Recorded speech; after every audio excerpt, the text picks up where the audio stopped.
Let's talk about strikes then, shall we? Because once again, we're suffering from them here in London on the underground and bus services. We've got rail strikes across the country again tomorrow. Why has this not been resolved? I think essentially now because the union bosses won't put the settlement deals to their members. So we've had a situation where 8% over 2 years has been offered. It's different depending on which piece of the rail we're talking about here, but broadly speaking. And the bosses, for example, the boss of the RMT, simply make the decision without going out to their membership to ask them whether they would like to settle this and get back to work. Where it has gone to the members, that was in a smaller union called the TSSA, the members overwhelmingly voted for that deal, over 70%. So it's quite clear that the union bosses are trying to prevent the workers from actually being put the offer, have the offer put in front of them. Well, you say it's all down to the union bosses, and you've really come out fighting on this, haven't you, as far as the unions are concerned. You published a 16-point plan as well about taking on the unions, but don't most people just want a resolution? They want to see you talking to the unions yourself. They want a more conciliatory tone. Have you got this wrong? Yeah, so it's for the employers and the unions to discuss this, obviously, because they're the only two who can settle it. Indeed, they've been in discussion, and I think what is a very reasonable pay offer has been made. Remember that the average rail worker, the median, is £44,000. So that's the average salary. On a train driver, and the train drivers are also out on strike with a separate union, their average is nearly £60,000.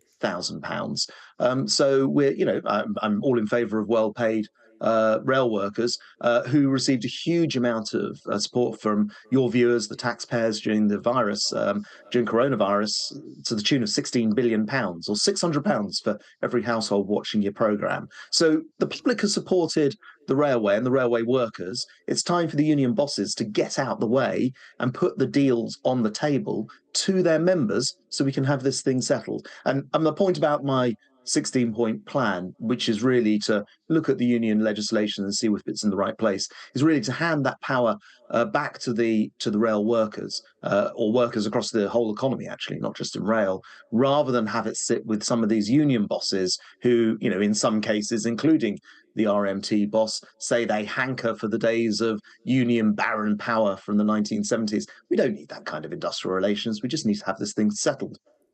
Well, we do need to have this thing settled, and the union bosses would say that the offer that's on the table falls way below inflation. And when a lot of people sympathise with that, there are a lot of people around the country who are facing inflation outstripping their own wages. And isn't it the case that a lot of people will have sympathy with those railway workers when they're not tempted to take an offer that's below inflation? I think we're all concerned that, everyone would have sympathy with the inflation argument. And, let's remember it's the supply chain recovering after coronavirus. It's Putin going to war in Ukraine that's caused this global inflation spike. But the offer on the table is pretty decent for, as I say, the average train worker on 44,000, the average driver on £60,000. A government's got to sort of balance that with, nurses who are paid 31,000 or care workers 21,000. I think it's important that we balance that across the economy. Of course, everyone would love for it to be more. In fact, one of the good things for the railways is some of the reforms required, some of the modernizations are so out of date. For example, paper timesheets being used still on the maintenance side in some cases, maintenance teams not allowed to be sent from, for example, Euston to King's Cross because the RMT claims that 5-minute walk puts them in two different regions and you can't therefore use the maintenance teams. And so many other examples means that there are actually a lot of modernizations that can help fund some of these pay increases. But as I say, the big block is that these union bosses refuse to allow the offer on the table to be put to their members. It's one of the reasons in my 16-point plan to tackle the unions that I'm saying that in future it should be the case that union members have to put proper offers to their membership rather than blocking them at union executive OK. or union baron level. So you're saying that the unions are blocking progress, that Mick Lynch of the RMT says that you're the obstacle to progress, and he says the government's bailing out companies to enable them to continue working during strikes. He's also suggesting the government's backing compulsory redundancy. So are you? Well, the deal on the table, actually, for the RMT, particularly on the Network Rail side, as I say, it's slightly complicated here because there are several different negotiations in play across the railway.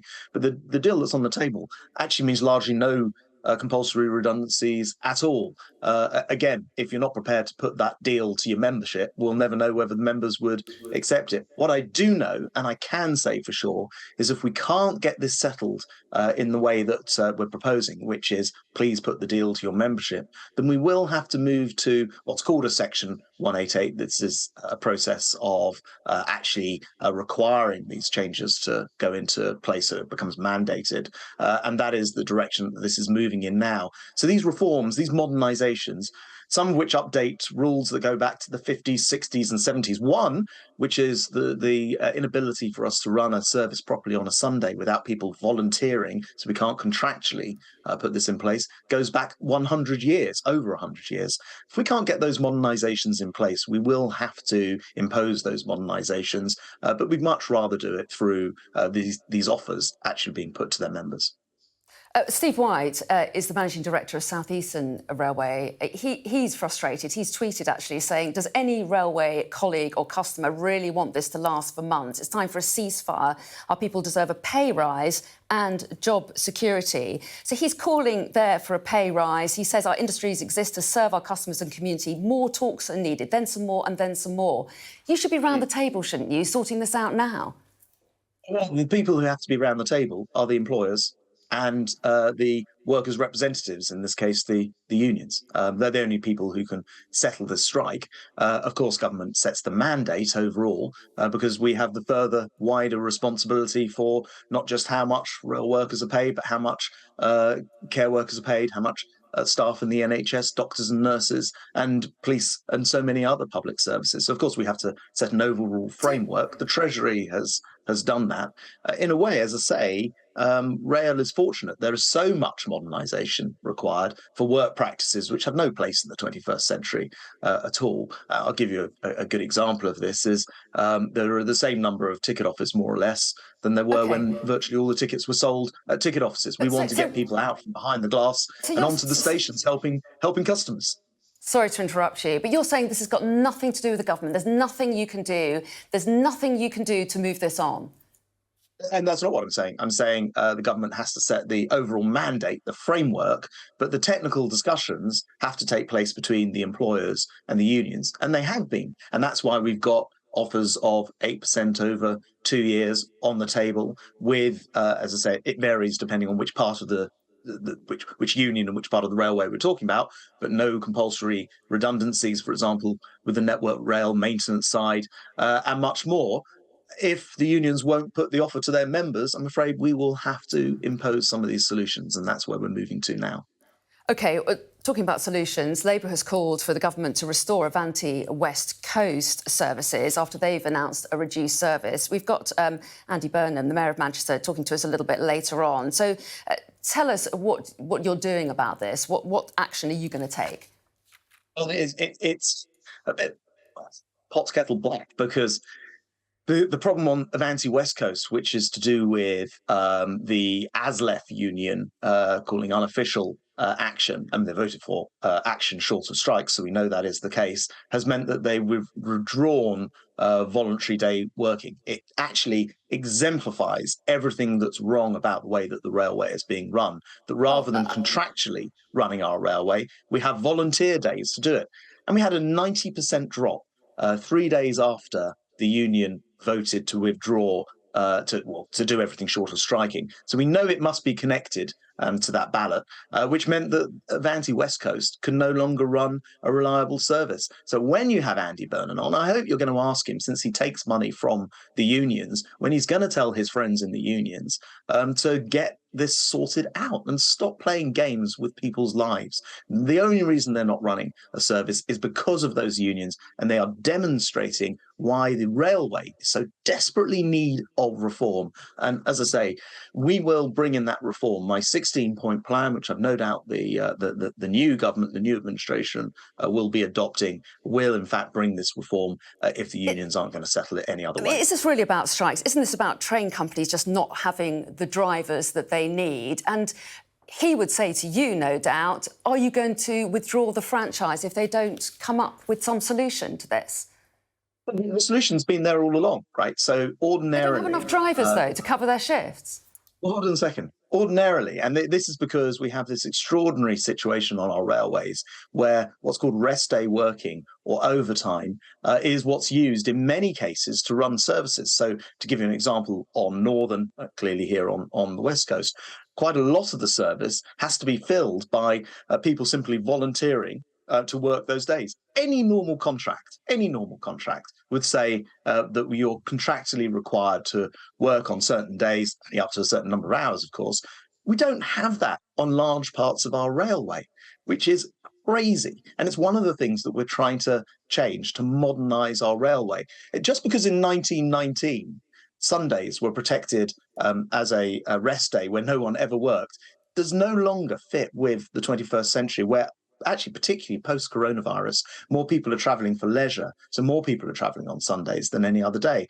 And yet we're stuck with these contracts which simply don't reflect the reality of today. So I hope when you're speaking to any of the unions or any of the Labour Party, Andy Burnham included, who take money from these unions, who are messing up our railway and messing with people's lives, stopping people from getting to work during the week, many of whom will be the hardest up people in Britain. I hope you'll be saying to them that rather than be conflicted and speak up for the unions, they'll speak up for the travelling public, which is what we're doing and which is why we're requiring these reforms, which deserve support.